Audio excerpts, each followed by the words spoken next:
दोस्तों ये है बजाज चेतक 4 स्ट्रोक। अपने टाइम में बहुत अच्छी स्कूटर थी। पहला स्कूटर था जो कि 4 स्ट्रोक था। और इस स्कूटर में प्रॉब्लम क्या हो रहा है कि ये जब स्टार्ट किया जाता है तो बहुत अच्छे से स्टार्ट होता है, कोई प्रॉब्लम नहीं है।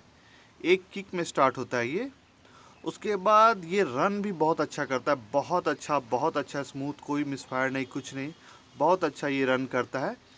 बट आफ्टर 3-4 मिनट्स जब इसका इंजन हीट होता है तब इसमें प्रॉब्लम स्टार्ट होता है और ये बहुत गंदी तरह से मिस करती है इसकी इंजन। बहुत ज़्यादा मिसफायर करता है, नॉक करता है इसका इंजन।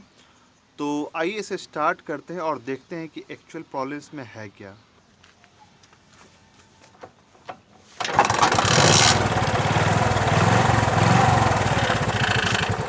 एक किक में स्टार्ट हो गई है और बहुत स्मूथ वर्क कर रहा है, कोई मिसफायर नहीं, कुछ नहीं।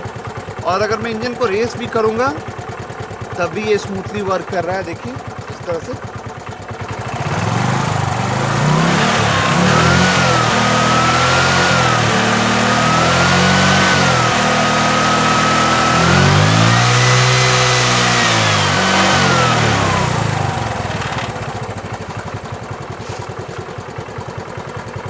बहुत ही स्मूथ इंजन है, कोई प्रॉब्लम नहीं है, कोई इशू नहीं है।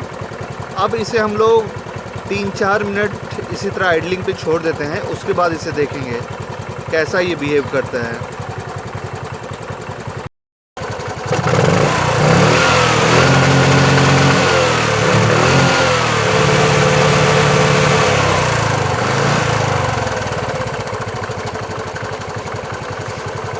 अभी थोड़ा थोड़ा इसमें प्रॉब्लम आना स्टार्ट हो गया है।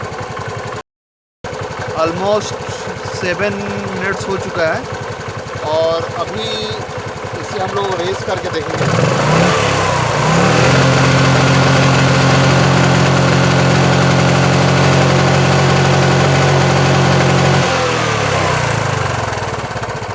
आपने देखा कि कैसे इंजन अजीब तरह का नॉक कर रहा है, मिसफायर कर रहा है। तो मैं इसे ऑफ कर देता हूँ। और इसके पुराने ओनर ने इसका स्पार्क प्लग रिप्लेस किया था, इसका कार्बोरेटर क्लीन करवाया था, इसका इग्निशन कॉइल भी रिप्लेस हुआ था। बट ये प्रॉब्लम सॉल्व नहीं हुआ और एट लास्ट इसके ओनर ने इसे स्क्रैप में सेल कर दिया। तो इसका सब कुछ सही है, बट जो मुझे डाउट लग रहा है वो है इसका CDI। तो चलिए इसका CDI रिप्लेस करके देखते हैं कि कैसे ये बिहेव करता है उसके बाद। तो मैंने स्क्रैप यार्ड से एक ओरिजिनल CDI को मैनेज किया है। और ये जो लीजेंड स्कूटर था, लीजेंड और Chetak 4 stroke same CDI use होता है दोनों में। तो दोनों में से कोई भी आपको मिले तो आप यूज कर सकते हैं। ये लीजेंड का है, सेम होता है चेतक 4 स्ट्रोक का। तो मैं इसे लगा के देखूंगा, ये ओरिजिनल वाला है, और इसे लगा के देखूंगा कि कितना डिफरेंस आता है इसके वर्किंग में। तो इसका CDI यहाँ पे होता है। इसको आप अगर ओपन करेंगे तो यहाँ पे आपको मिलेगा।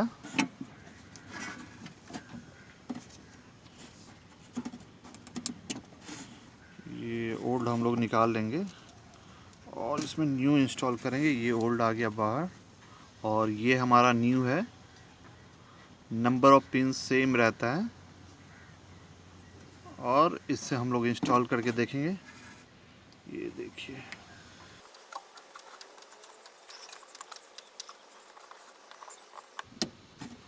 ये इंस्टॉल हो गया। ठीक है, अब हम लोग इसे रन करके देखेंगे कैसा ये परफॉर्म कर रहा है।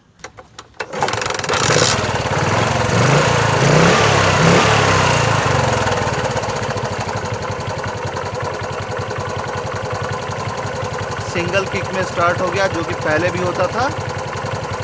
अब इंजन को हम लोग 10 मिनट्स रन करने देते हैं और उसके बाद देखेंगे कि कोई नॉकिंग का प्रॉब्लम तो नहीं आ रहा है। तभी समझ में आया कि ये वर्क कर रहा है कि नहीं एक्चुअली।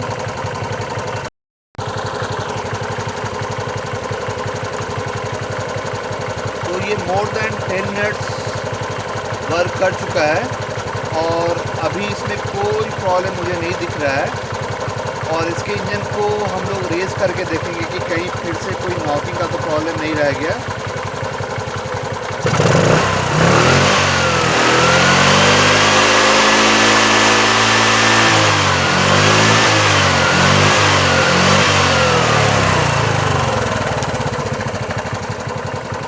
कोई प्रॉब्लम नहीं है, रेस करने पे भी कोई नॉकिंग, कोई मिसफायर कुछ भी नहीं हो रहा है। तो इसका जो मेन इशू था वो था इसका डिफेक्टिव CDI, और मैंने इसे रिप्लेस कर दिया। और रिप्लेस करने के बाद ये बहुत स्मूथ और बहुत ही हेल्दी वे में वर्क कर रहा है। तो दोस्तों, आपने इस वीडियो में ये देखा कि अगर आपके मोटरसाइकिल या स्कूटर या स्कूटी का CDI ख़राब होता है तो वो किस तरह से बिहेव कर सकता है, ये एक एग्ज़ाम्पल है। तो carburettor, spark plug, ignition coil, pickup coil जो भी है वो आप चेक कीजिए, बट एक बार CDI को भी आप रिप्लेस करके देखिए अगर इस तरह का एक प्रॉब्लम आता है तो। क्योंकि जो CDI है उसे मोस्ट ऑफ द टाइम लोग भूल जाते हैं। नहीं, CDI जल्दी ख़राब नहीं होता। हाँ, जल्दी ख़राब नहीं होता है, CDI बहुत लॉन्ग लाइफ होता है। बट इस केस में ये more than 13 years old vehicle है और इसका CDI डिफेक्टिव था, तो मैंने इसे रिप्लेस किया। अब ये हेल्दी हो चुका है। तो दोस्तों, मैं उम्मीद करता हूँ कि ये वीडियो आपको पसंद आया होगा, और नेक्स्ट टाइम आपके व्हीकल में अगर इस तरह का प्रॉब्लम आता है तो उसे आप खुद से सॉर्ट आउट कर सकेंगे बिना किसी टेंशन के। तो प्लीज़ मेरे वीडियो को लाइक कीजिए, अपने दोस्तों में शेयर कीजिए, मेरे चैनल को सब्सक्राइब कीजिए, और साथ में जो बेल आइकॉन है उसे भी प्रेस कीजिए, ताकि जब भी मैं आपके लिए कोई नया वीडियो बनाऊं तो आपको नोटिफिकेशन मिले और आप देख सकें। And at last, thank you for watching. मिलते हैं अगले वीडियो में।